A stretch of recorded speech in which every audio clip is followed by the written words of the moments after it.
नमस्ते दोस्तों, कैसे हैं आप सब? हमारे यूट्यूब चैनल में आपका स्वागत है। आज हिस्ट्री के क्वेश्चन का ये तीसरा वीडियो है और हम ऑर्डर वाले सवाल देख रहे हैं जिसमें क्रोनोलॉजी वाले सवाल सबसे ज़्यादा एग्जाम में पूछता है।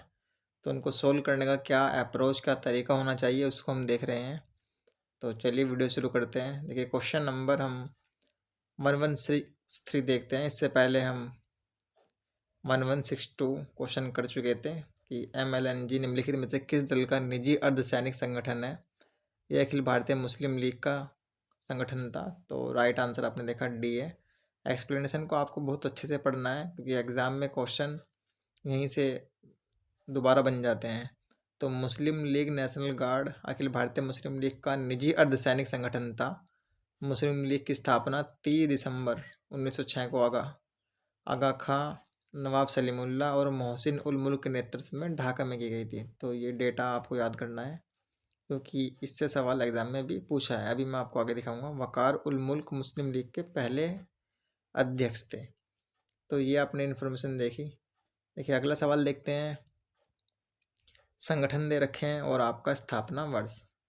एक वीडियो में लेकर आऊँगा जिसमें संगठन है कि कब उसको स्थापित किया और किसने उसको स्थापित किया, एक वो देखेंगे। दूसरा हम इम्पोर्टेंट पत्र पत्रिकाएं न्यूज़पेपर की वीडियो भी हम बनाएंगे जिसमें हर साल एक दो सवाल एग्जाम में कहीं ना कहीं वो पूछता है। तो चलिए अगला क्वेश्चन देखते हैं। देखिए संगठन दे रखा है और स्थापना वर्ष। तो हमें सबसे पहले पढ़ना है कि निम्नलिखित में से कौन सा एक सही सुमेलित नहीं है। देखिए ये चीज़ हम एग्ज़ाम में जल्दीबाजी में कभी कभी नहीं पढ़ते या एग्ज़ाम का प्रेशर इतना होता है तो हम भूल जाते हैं कि यहाँ क्या लिखा है। तो यहाँ पे हमें सबसे पहले पढ़ना है कि सुमेलित नहीं है लिखा है। तो पढ़ते हैं। देखिए society for translating European science की स्थापना 1825 में हुई है। Indian association for the cultivation of science की स्थापना 1876 में हुई है। अलीगढ़ साइंटिफिक सोसाइटी की स्थापना 1864 में है। तो बिहार साइंटिफिक सोसाइटी की स्थापना 1866 में नहीं हुई है, ये हुआ 1872। अब देखिए ये डेटा है, ये एग्ज़ाम में दोबारा आप पूछ भी सकता है और नहीं भी, पॉसिबिलिटी इसकी बहुत कम है ऐसे सवालों की। लेकिन हमें सिर्फ इतना ध्यान रखना है कि इसका जो राइट आंसर होगा डी, क्योंकि एग्ज़ाम में अगर आएगा तो सेम टू सेम ऐसे ही आएगा। तो अगला क्वेश्चन देखते हैं।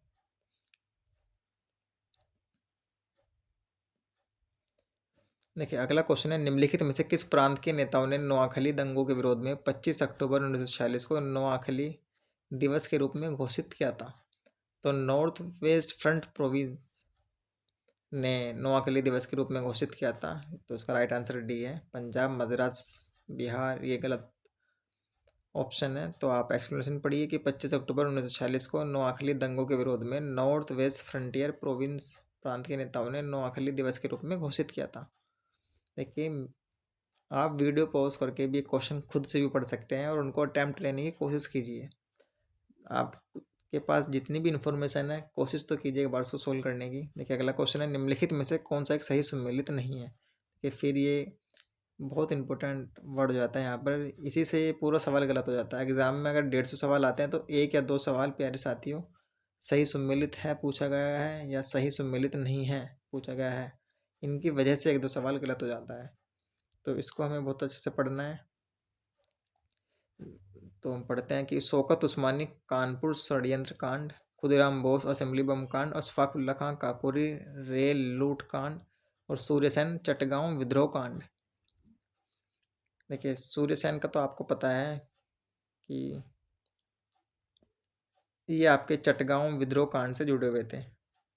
अशफाकुल्ला खां रेल लूट कांड, जो रेल ट्रेन एक्शन मतलब ट्रेन एक्शन है, काकोरी ट्रेन एक्शन इसको हम कहते हैं, उससे जुड़े हुए थे जिसमें 4 क्रांतिकारियों को फांसी की सज़ा ब्रिटिश गवर्नमेंट ने दी, जिसमें अशफाकुल्ला खां एक थे, राम प्रसाद बिस्मिल थे, राजेंद्र लोहड़ी थे और रोशन सिंह, ये 4 व्यक्ति थे। 29 क्रांतिकारियों को गिरफ्तार किया गया था जिसमें से 4 व्यक्ति जो 4 क्रांतिकारी थे उनको काकोरी ट्रेन एक्शन मामले में सज़ा दी गई थी। तो आपने देखा खुदीराम बोस जो है वो राइट आंसर नहीं है, क्योंकि खुदीराम बोस और प्रफुल्ल चाकी मुजफ्फरपुर में सेशन जज कोर्ट्स किंगफोर्ड पर बम फेंका था।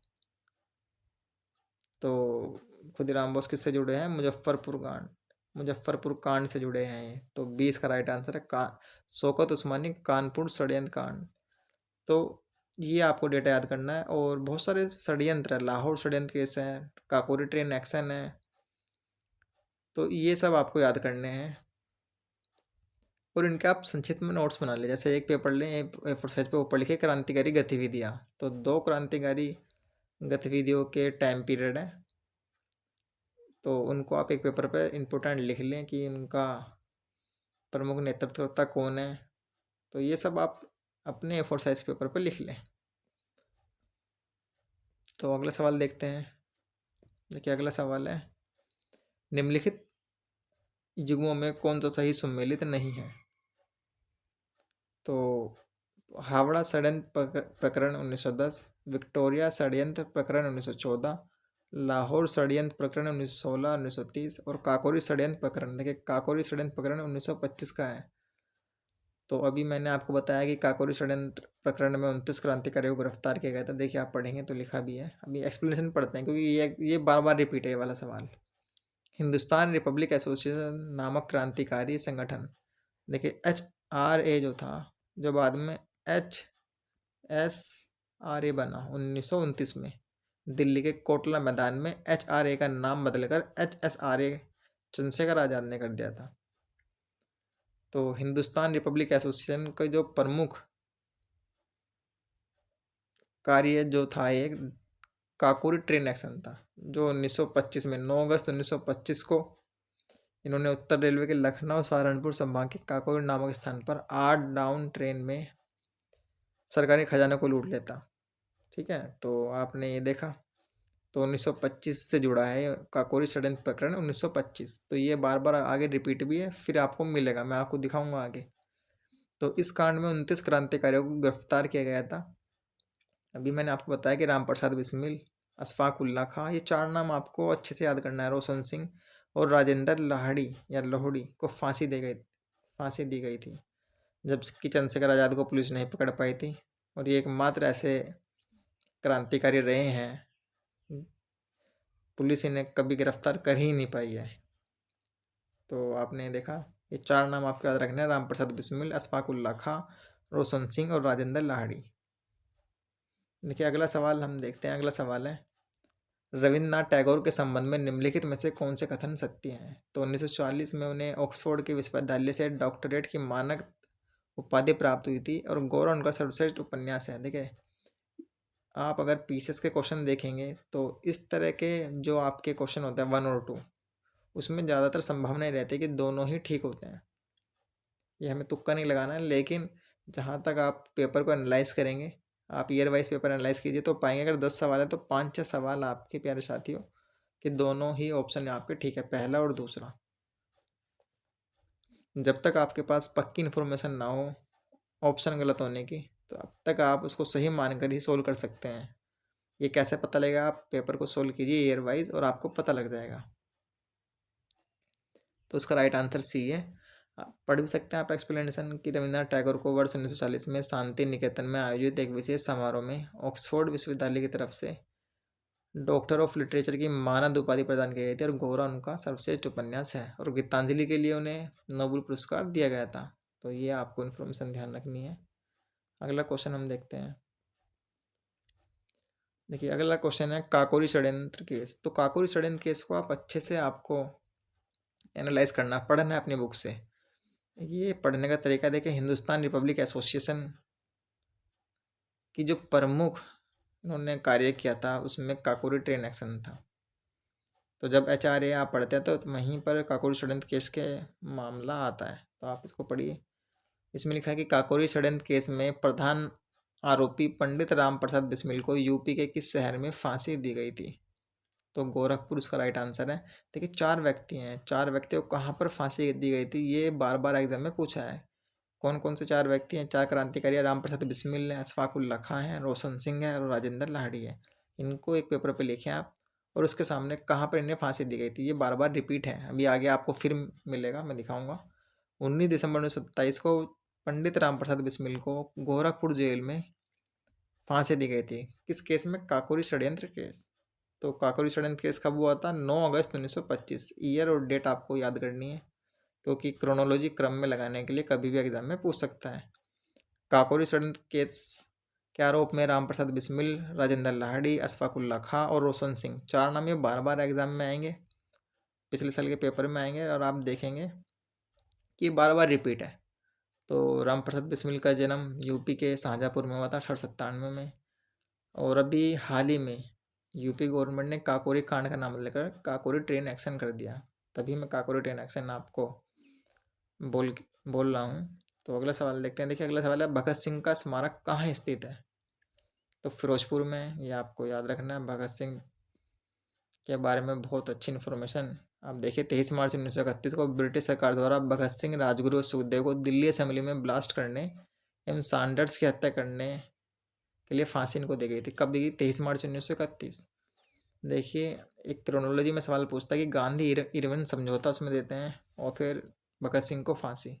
तो 5 मार्च 1931 को गांधी इरविन समझौता होता। समझौते के बाद 23 मार्च 1931 को भगत सिंह, सुखदेव और राजगुरु को फांसी दी गई थी।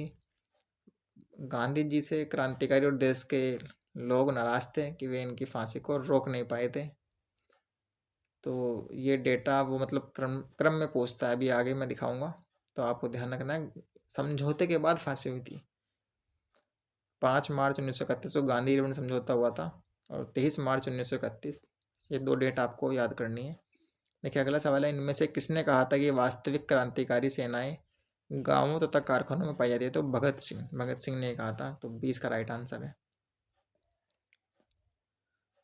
देखिए अगला सवाल है, रविन्द्रनाथ टैगोर, ये सवाल मतलब एग्जाम में इस तरह के सवाल जो आपके पूछता है, कथन एवं कारण वाले सवाल ज़्यादा एग्जाम में आते हैं। मेरे ख्याल से 15-20 सवाल तो 150 सवाल में आते ही होंगे। तो इनको आप कैसे सोल्व करते हैं अभी मैं आपको बताऊंगा। देखिए इसमें कथन लिखा होता है और एक कारण, तो आप क्योंकि लगा के सोल्व कर सकते हैं। क्योंकि देखिए कि क्या उसके एक्सप्लेनेशन कर पा रहा है ना, क्योंकि या इसीलिए, ये 2 वर्ड हैं, आप इनको ध्यान रखिए। अभी मैं आपको बताऊंगा कैसे इसको पढ़ते हैं। तो रविन्द्रनाथ टैगोर ने नाइटहुड की उपाधि को त्याग दिया, यहाँ पे कथन ये है आपका ये, और कारण है ये। तो कारण में क्योंकि लगाना, क्योंकि वे असहयोग आंदोलन में भाग लेना चाहते थे। या आप ऐसे पढ़ सकते हैं कि रविन्द्रनाथ टैगोर ने नाइटहुड की उपाधि को त्याग दिया, इसलिए वे असहयोग आंदोलन में भाग लेना चाहते थे। देखिए ये आपका ए तो आपका ठीक है, लेकिन ये आर गलत है। इसको कैसे पढ़ना है? क्योंकि और इसलिए, क्योंकि आप लगाइए पहले के साथ, और इसलिए लगाना कि वे असहयोग आंदोलन में भाग लेना चाहते थे, इसलिए रविन्द्रनाथ टैगोर ने नाइटहुड की उपाधि को त्याग दिया। तो ये गलत है। असहयोग आंदोलन के दौरान उन्होंने नाइटहुड की उपाधि को त्यागा नहीं था। तो ए सही है, आर गलत है। तो रविन्द्रनाथ टैगोर ने जलियांवाला बाग हत्याकांड के विरोध स्वरूप नाइटहुड की उपाधि को त्यागा था, ना कि असहयोग आंदोलन में भाग लेने के दौरान। तो आपने देखा, इसका राइट आंसर होगा ए। देखिए अगला जो सवाल है, लाला लाजपत राय के संदर्भ में निम्नलिखित में से कौन सा कथन सही है? कि प्रारंभ में वे असहयोग नीति के पक्ष में नहीं थे, परंतु बाद में वे गांधी जी के पक्ष में हो गए थे। तो आपने देखा, ये तो आपको ठीक है।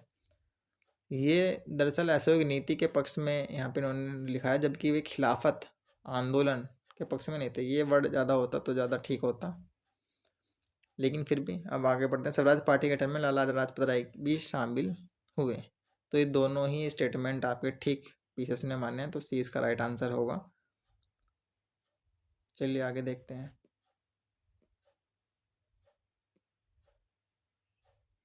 देखिए अगला क्वेश्चन है आपका, जलियांवाला बाग त्रासदी से जुड़ा सैन्य अधिकारी निम्नलिखित में से कौन था? तो बताइए आप। Arthur Wellesley, Manson, Sleeman, Dyer. तो डायर थे। तो जलियांवाला बाग त्रासदी से जुड़ा सैन्य अधिकारी जनरल डायर था, जिसने किसी पूर्व सूचना के भीड़ पर गोली चलवा दी थी। मतलब कोई सूचना इन्होंने पहले नहीं दी और भीड़ पर गोलियां चलवा दी। यह भीड़ पंजाब के लोकप्रिय नेता डॉक्टर किचलू और डॉक्टर सत्यपाल, ये 2 नाम आप बार बार पढ़ते हैं जब आप बुक पढ़ते हैं। गिरफ्तारी के विरोध में 13 अप्रैल 1919 को अमृतसर के जलियांवाला बाग में एक शांतिपूर्ण सभा का आयोजन कर रहे थे। तो डायर संबंधित है। अगला सवाल है, निम्नलिखित में से किसने रविन्द्रनाथ टैगोर को महान प्रहरी कहा? तो महात्मा गांधी ने कहा था। तो आपने देखा। अगला सवाल है, देखिए रविन्द्रनाथ टैगोर को नोबेल पुरस्कार दिया गया था, गीतांजलि के लिए दिया गया था 1913 में। तो आप इसको कैसे याद रख सकते हैं कि जलियांवाला बाग हत्याकांड 1919 में, और उससे 6 साल पहले गीतांजलि के लिए रविन्द्रनाथ टैगोर को नोबेल पुरस्कार प्रदान किया गया था। आपने देखा। और एक्सप्लेनेशन आपको जो जो आपको इम्पोर्टेंट लगे कि वो हमें पढ़नी चाहिए, वो तो आप पढ़ें। 1-2% ही आपको एक्सप्लेनेशन पढ़नी छोड़नी है। अगर आपके 100 क्वेश्चन है तो 100 में 1 या 2% क्वेश्चन, 1-2% क्वेश्चन की एक्सप्लेनेशन आप छोड़ सकते हैं। बाकी 98-99% आपको एक्सप्लेनेशन पढ़नी है। तो आपने देखा। ये तो अगला सवाल है, आप जैसे ये सवाल है, आप इसकी एक्सप्लेनेशन आप पढ़ भी सकते हैं, छोड़ भी सकते हैं, कोई कि ये सवाल ज़रूरी नहीं है कि आएगा या रिपीट भी होगा। जो सवाल राष्ट्रीय आंदोलन से जुड़े हैं, जो सवाल भारतीय इतिहास से जुड़े हैं, वे बार बार पूछते हैं। तो 18वीं शताब्दी के उत्तरार्ध में किसे प्राय कंपनी बहादुर की शान और शौकत का स्थानीय प्रतिनिधि कहा जाता था? तो राइट आंसर होगा दरोगा को। देखिए अगला सवाल है, देखिए ये रहा क्रोनोलॉजी का सवाल है। तो अब आपको लगाना है, निम्नलिखित घटनाओं पर विचार कीजिए और उन्हें काल क्रम अनुसार व्यवस्थित कीजिए। देखिए कर्जन वाइली की हत्या, खुदीराम बोस को मृत्युदंड, और बाल गंगाधर तिलक द्वारा केसरी समाचार पत्र का प्रारंभ, और अबुल कलाम आजाद द्वारा अल हिलाल समाचार पत्र का प्रारंभ। तो आपको बिल्कुल भी इसमें घबराना नहीं है कि मुझे नहीं आता। PYQ का उद्देश्य इतना है कि आप जो क्रम है उनको ऐसे एग्जिट याद कर लीजिए, क्योंकि एग्जाम में same to same copy paste वो करेगा। तो इसको आप पढ़िए कि बाल गंगाधर तिलक द्वारा केसरी समाचार पत्र का प्रारंभ 4 जनवरी 1881, खुदीराम बोस को मृत्युदंड 11 अगस्त 1908, और कर्जन बायली की हत्या 1909 में हुई, और अब्दुल कलाम द्वारा जो अली लाल समाचार पत्र का प्रारंभ 1912। देखिए इसमें 2 इन्फॉर्मेशन है कि अभी पूछा भी गया है, अभी मैं दिखाऊंगा। अली लाल समाचार पत्र का प्रारंभ किसने किया? तो अब्दुल कलाम आज़ाद। तो ये आपको ध्यान रखना है ये वाला। तो अब हम क्रोनोलॉजी में लगाते हैं। देखिए सबसे पहले जो घटना हुई है कि केसरी समाचार पत्र का प्रारंभ किया गया है। तो सबसे पहले बाल गंगाधर तिलक द्वारा केसरी समाचार पत्र, तो थर्ड सबसे पहला आएगा। तो थर्ड सबसे पहला आएगा, तो सी आपका हट गया, बी आपका एलिमिनेट हो गया, तो ए और डी में से आपका आंसर होगा। तो 1881 में इन्होंने इसका प्रारंभ किया। इसके बाद जो आएगा आपका खुदीराम बोस को मृत्युदंड 1908 में हुई है। तो 3 के बाद आपका 2 आने वाला है, तो 3 के बाद 2 ए में है, डी में नहीं, तो डी आपका कट गया, तो ए राइट आंसर है। देखिए इसमें से आपका जो राइट आंसर ये निकला। इसमें आपको एक चीज़ और ध्यान रखनी है कि आपको देखिए 4 आपके स्टेटमेंट हैं, तो आप इसमें से देखना है सबसे महत्वपूर्ण इसमें से आपको कौन सा स्टेटमेंट लग रहा है, तो वो आप याद करें। जैसे कर्जन वायली की हत्या, ये पता नहीं, हमें नहीं जानकारी नहीं है, तो आप छोड़ दें, क्योंकि ना तो हमने कभी हिस्ट्री में ये पढ़ा। अगर पढ़ा होगा तो 1-2% लोगों ने पढ़ा होगा, तो ज़रूरी नहीं है कि हमें यही याद हो। तो हमें 2 चीज़ तो याद होनी चाहिए कि बाल गंगाधर तिलक द्वारा केसरी समाचार पत्र का प्रारंभ कब हुआ। ये तो हम पढ़ते हैं। खुदीराम बोस को हम पढ़ते हैं कि कम किंग्सफोर्ड पर उन्होंने बम फेंका। तो ये सब चीज़ तो हम पढ़ते हैं। देखें तो ये 2 और 3 तो आपको पता होना चाहिए। नहीं भी पता हो तो आप इसको याद कर लीजिए। 2, 3, 4 अबुल कलाम आज़ाद, अल हिलाल समाचार पत्र का प्रारंभ, ये अभी पिछले साल के पेपर में मैं दिखाऊंगा आपको। तो 2, 3, 4 इन 4 स्टेटमेंट में जो ज़्यादा फेमस है, जो आपको लग रहा है कि एग्जाम में पूछने की ज़्यादा पॉसिबिलिटी है, उनको याद कर लीजिए। ज़रूरी नहीं कि आपको चारों की चारों स्टेटमेंट आपको याद होनी चाहिए। बस हमारा उद्देश्य ये है कि आपको सवाल का आंसर आना चाहिए। अगला देखते हैं। अब देखिए जैसे ये क्वेश्चन है, ये संगठन दे दिया, स्थापना वर्ष दे दिया। जरूरी नहीं है कि ये सवाल एग्जाम में आए, लेकिन अगर सेम टू सेम आ गया तो हमें कैसे याद करना है। एक तो तरीका ये है कि आप चारों के चारों संगठन आपको याद हो, उसकी स्थापना वर्ष याद हो। तो ऐसा तो संभव नहीं है, क्योंकि अगर मैं ऐसे सब चीज़ याद करेंगे तो बहुत सारा फैक्ट और डेटा है, कई साल लग जाएंगे याद करने में।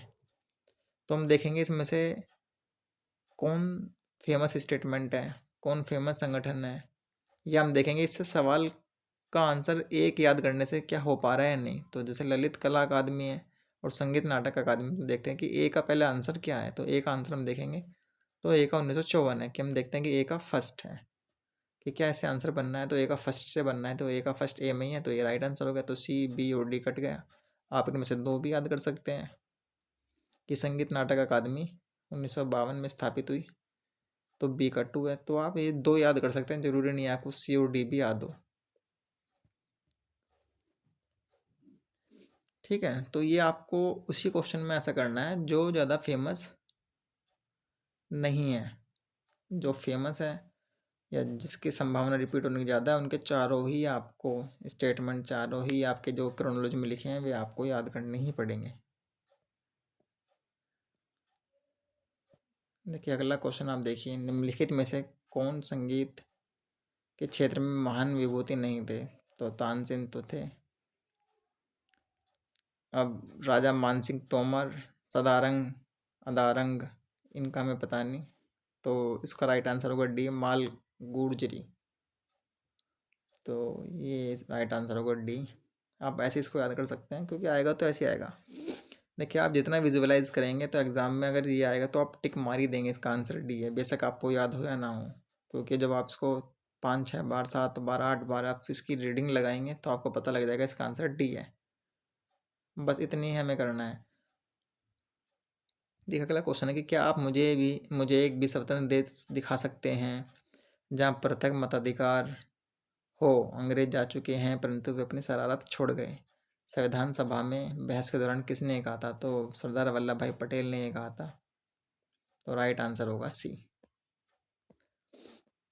देखिए आप एक्सप्लेनेशन आप इसको पढ़ सकते हैं। देखिए अगला क्वेश्चन है, भारतीय इतिहास के संदर्भ में वाईकोम सत्याग्रह, जैसे वाईकोम सत्याग्रह है ये बार बार पूछता है, जातिगत आंदोलन था ये।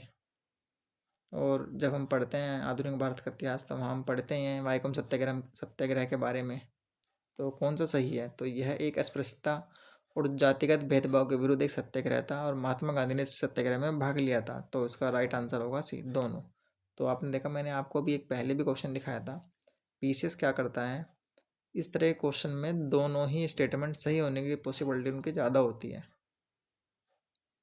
तो आप देखेंगे सी, 10 में से 6-7 सवाल के आंसर आपके दोनों ही ठीक मिलेंगे। जब तक आपके पास पक्की इन्फॉर्मेशन ना हो गलत होने की, तब तक आप इनको सही मानकर ही सोल्व करें। तो वाईकोम सत्याग्रह 1924 में केरल के त्रावणकोर में चलाया गया था। एक अस्पृश्यता विरोध आंदोलन ये था और नेतृत्व किसने किया था? टी.के. माधवन और केलेप्पन और के.पी. केशव मेनन। तो इसको आप ध्यान रखें। आगे बढ़ते हैं। देखिए ये क्वेश्चन है, भारत में नियोजित विकास का जो विरोध है वो किसने किया था? तो महात्मा गांधी ने किया था। इसका राइट आंसर ए होगा। अगला क्वेश्चन है, निम्नलिखित में से किसने गांधी जी को महान आत्मा अथवा महात्मा कहा था? तो रविन्द्रनाथ टैगोर ने कहा था। इसका राइट आंसर है सी। देखिए अगला क्वेश्चन देखते हैं।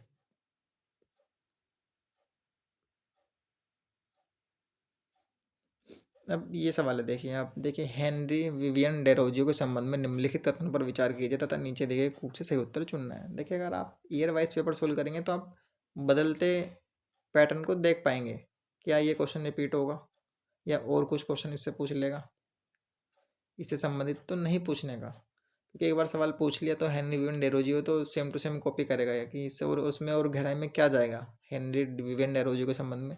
तो जरूरी नहीं आप इसके एक्सप्लेनेशन पढ़े, बस आप ध्यान रखें कि इसका राइट आंसर कौन सा है। तो उनका जन्म 1809 में हुआ था। अगर हम सभी व्यक्तियों कैसे, उनका जन्म कब हुआ था, वे कहाँ शिक्षक थे, उन्होंने क्या किया, क्या खाया, क्या पिया, अगर हम ये सब याद करेंगे तो हमें एक और नया जीवन लेना पड़ेगा। तो आप देखेंगे तो ये इसका जो आपका फर्स्ट ठीक है आपका, वे 1834 तक हिंदू कॉलेज में शिक्षक थे, ये तो गलत है आपका। वे फ्रांसीसी क्रांति से प्रेरित थे, उन्होंने अपने छात्रों को तार्किक दृष्टिकोण से सोचने के लिए प्रेरित किया। अब आप बताइए मुझे एक बात, आप मुझे बताइए, आपको कुछ नहीं पता लेकिन आपको ये तो पता होगा कि कोई भी जो व्यक्ति होगा एक शिक्षक के तौर पर उन्होंने जिसने काम किया होगा कि उन्होंने अपने छात्रों को तार्किक दृष्टि से सोचने के लिए प्रेरित किया, तो ये तो करेगा, बिल्कुल सिंपल पॉजिटिव स्टेटमेंट है। तो फोर्थ तो आपका ठीक होगा। तो फोर्थ किस में, ए और बी में तो नहीं है, तो सी और डी में आपका आंसर होगा। तो 50% तो आप पहुंच ही गए हैं। वो फ्रांसीसी क्रांति से प्रेरित थे। इसको आप देखिए, आप दूसरे तरीके से भी कर सकते हैं। कैसे? ये व्यक्ति हैं कि वो फ्रांसीसी क्रांति से प्रेरित थे, क्या पता हो सकता है कि 3 आपका ठीक हो, तो आपका बी और सी नहीं है, तो ए और डी में से होगा। ठीक, तो हमें ऐसे क्वेश्चन सोल्व करने हैं, 50% की पॉसिबिलिटी, तो डी इसका राइट आंसर है। आप देखेंगे, देखिए डी इसका राइट आंसर है। हेनरी विवियन डेरोजियो भारतीय कवि व हिंदू कॉलेज के कलकत्ता के शिक्षक थे। इनका जन्म 18 अप्रैल 1809 को हुआ था। फ्रांस की महान क्रांति से बहुत प्रभावित थे। ये सब इन्फॉर्मेशन के बारे में आप देख सकते हैं। देखिए जो अगला क्वेश्चन है, जवाहरलाल नेहरू से संबंधित निम्नलिखित में से कौन सा कथन सत्य नहीं है? तो आपको ये पढ़ना है। देखिए उनका विवाह 1916 में हुआ। होम रूल आंदोलन में उन्होंने भाग लिया। 1928 में वे कांग्रेस महासचिव चुने गए और 1930 में वो all India trade union Congress के अध्यक्ष भी चुने गए। तो देखिए आपके सारे जो स्टेटमेंट है वो ठीक है। देखिए उनका विवाह कमला नेहरू से वर्ष 1916 में हुआ था और all India AITUC all India trade union Congress के वे अध्यक्ष भी थे। तो ये सब इन्फॉर्मेशन ठीक है आपकी। आगे बढ़ते हैं। लेकिन नेहरू राष्ट्रभक्त हैं जबकि जिन्ना राजनीतिज्ञ है, कथन किसका है? तो मोहम्मद इकबाल। मोहम्मद इकबाल ने कहा था कि नेहरू राष्ट्रभक्त हैं जबकि जिन्ना राजनीतिज्ञ है। इकबाल उर्दू के महान शायर थे। मौलाना आज़ाद भारतीय राष्ट्रीय कांग्रेस के नेता और महान स्वतंत्रता संग्राम सेनानी थे। तो उसको आप ऐसे याद रखना कि मोहम्मद इकबाल नेहरू ने कहा था कि नेहरू राष्ट्रभक्त हैं जबकि जिन्ना राजनीतिज्ञ है। अगला क्वेश्चन है कि भारतीय विदेश नीति जो तटस्थता पर आधारित थी का प्रारंभ किया था? तो जवाहरलाल नेहरू ने। इन्होंने पंचशील सिद्धांत पेश किया था। तो इसको आप पढ़ सकते हैं। गुट निरपेक्ष आंदोलन का प्रथम सम्मेलन 1961 में हुआ था। कई बार एग्जाम पूछा गया कि जो नाम है आपका गुट निरपेक्ष आंदोलन है उसका प्रथम सम्मेलन कहाँ हुआ था? तो बेलग्रेड यूगोस्लाविया में हुआ था। तो आपने देखा। देखिए जो अगला सवाल है कि हम फिलहाल संविधान निर्मात्री सभा में जाने के निर्णय के अलावा अन्य किसी बात से बंधे नहीं है, ये कथन किसने कहा था? तो जवाहरलाल नेहरू ने कहा था। अब किसने क्या कहा था? अब बहुत सारे लोगों ने पता नहीं क्या क्या चीज़ कही है। हम केवल वो याद करेंगे जो पिछले साल के PYQ में है। PYQ में जो चीज़ लिखी है हम उसको ही याद करेंगे। बाकी स्टेटमेंट तो दुनिया भर की संविधान सभा में इतनी डिबेट हुई है, किसने क्या कहा था, तो हमें पूरे बहस खंड की बुक लानी पड़ेगी, 1 सदी लग जाएगी उनको याद करने में। तो अगला जो सवाल है आपका, पंजाब भूमि अन्याक्रमण अधिनियम कब पास हुआ था? तो 1900 में। अब आप बताइए सवाल क्या रिपीट होगा? नहीं होगा। या कुछ और इन्फॉर्मेशन ले लेगा। अगर पूछेगा तो सेम ऐसे ही पूछेगा कि पंजाब भूमि अन्याक्रमण अधिनियम कब पास हुआ? तो 1900 हम टिक लगा देंगे देखकर। ये कब हमें याद होगा? जब हम 7-8 बार PYQ को अच्छे से विजुअलाइज करेंगे, रटेंगे, याद करेंगे। कुछ चीज़ें रटनी है, कुछ विजुअलाइजेशन करनी है, अच्छे से देखना है, उनको स्कैन करना है ठीक से, तो हमारा आंसर बन जाएगा। देखिए अगला सवाल है, निम्नलिखित में से कौन भारतीय स्वतंत्रता समिति जिसकी स्थापना 1915 में हुई थी के संस्थापक थे? तो ब्रेंद्र नाथ चट्टोपाध्याय। तो बी इसका राइट आंसर होगा।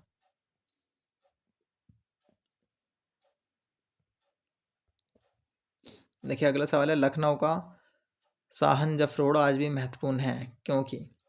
अब ये डेटा है, इतना सारा डेटा दे दिया, क्या हम इसको ध्यान रखते हैं जब एग्जाम में, जब हम बुक पढ़ते हैं?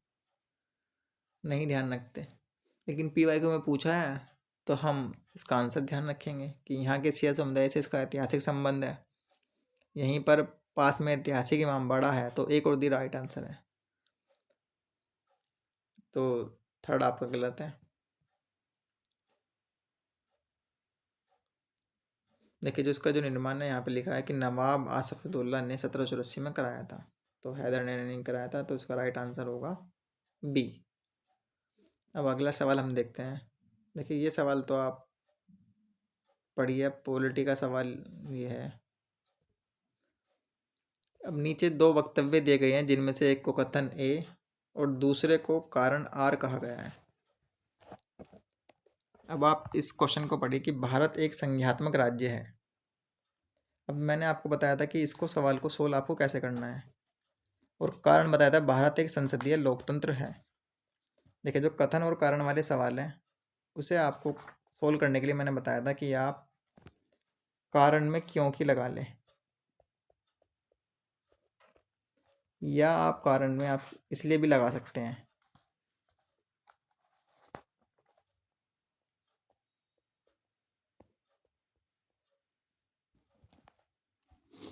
ठीक है, तो आप या तो क्योंकि लगा लिए इसलिए लगा। देखिए, इसको कैसे पढ़ना है, देखिए इसको ऐसे पढ़ते हैं कि भारत एक संघात्मक राज्य है जिसमें एकात्मकता के सशक्त तत्व हैं, क्योंकि भारत एक संसदीय लोकतंत्र है।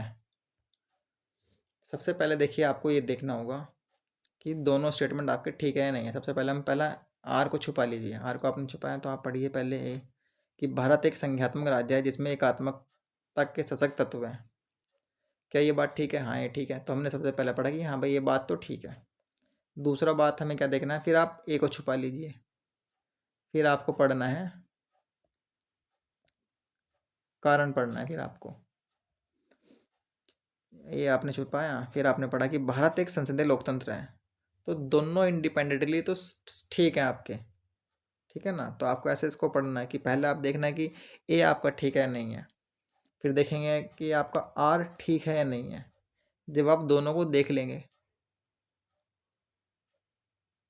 तब आपको इनमें रिलेशन डिफाइन करना है, क्योंकि लगा के या इसलिए कि भारत एक संघात्मक राज्य है जिसमें एकात्मक के सशक्त तत्व हैं, क्योंकि भारत एक संसदीय लोकतंत्र है।